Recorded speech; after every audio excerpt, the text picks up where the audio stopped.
மலர்மிசை ஏகினான் மானடிச் சேர்ந்தார் நிலமிசை நீடு வாழ்வார். அன்பர்களின் மனமாகிய மலர்மேல் அமர்ந்திருக்கும் இறைவனது திருவடிகளை வணங்கினால் இவ்வுலகிலே நீடூடி வாழலாம் என்பது கருத்து. இதைத்தான் வள்ளுவர் சொல்கிறார்.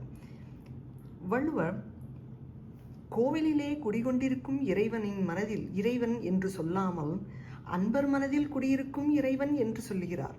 நம் புராணத்திலே பிரகலாதன் பகவான் உன்னிலும் உள்ளான், என்னிலும் உள்ளான், தூணிலும் உள்ளான், துரும்பிலும் உள்ளான் என்று சொன்னதை உண்மையாக்க மகாவிஷ்ணு தூணிலிருந்து தூணை பிளந்து கொண்டு வந்து நரசிம்ம அவதாரம் எடுத்தார்.